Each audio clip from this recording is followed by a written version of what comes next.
I'm Cole Dawkins. And I'm Savannah Ackerman. We are demonstrating 3 gas laws. Charles, Gay-Lussac's, and Bowles. What should you do with a ping pong ball that is bent out of shape? Trash it? No. You can bring it back to its initial shape with only a few materials. A stove, a pot, a cup of water, and a bent ping pong ball.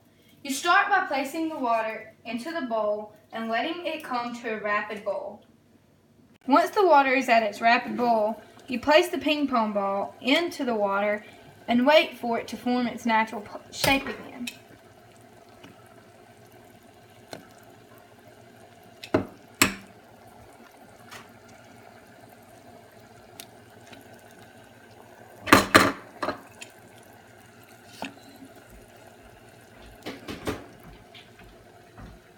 Don't forget to play with your ping pong ball. The ball was able to form its natural shape again because the volume of the given mass of gas is directly proportional to the temperature as stated in Charles' law. If volume increases, temperature increases, and vice versa.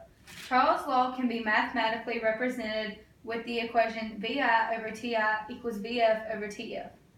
VI is the initial volume and TI is the initial temperature. VF is the final volume and TF is the final temperature. The increase in temperature will increase the volume of the gas, which increases the volume of the ball to its maximum extent. The volume of the gas pushes the bent part out, getting the ping pong ball back to its initial shape. Don't just throw your soda cans away, crush them and save room. You'll need a stove or burner, water, ice cold water, a empty can, and fireproof gloves. You start by pouring water into the can so that just enough is in there to cover the bottom of the soda can. Then you place it on the stove and wait to hear for a rapid boil or see a stream of smoke coming out the top of the can. Once you see the smoke coming out of the top, you grab the can and place it upside down in the water and it crushes. This happens because the pressure and temperature are directly proportional, which means the volume is constant. If the pressure increases, temperature increases, and vice versa. Gay-Lussac's law can be mathematically represented by the equation Pi over Ti equals Pf over Tf. Pi is the initial pressure and Ti is the initial temperature. Pf is the final pressure and Tf is the final temperature. Before the can is heated, it is filled with water and gaseous air molecules. Heating the can adds more energy to the water. The more energy the water has, the more spread out the molecules become. Once enough energy has been given to the water, it changes from a liquid to a gas. This gas is called water vapor. Water vapor presses against the can, creating an increase in pressure. When the hot can is placed upside down in the cold water, all the water vapor molecules quickly get really close together and causes the can to collapse.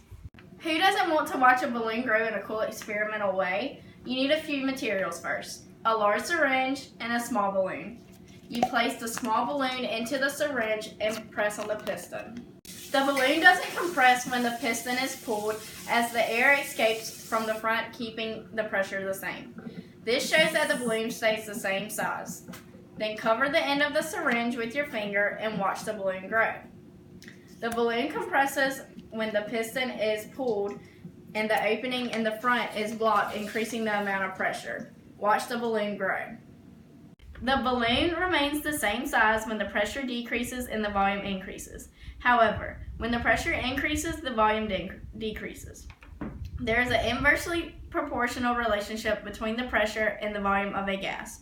Boyle's law can be mathematically represented with the equation Pi times Vi equals Pf times Vf. The Pi is the initial pressure and the Vi is the initial volume. The Pf is the final pressure and the Vf is the final volume.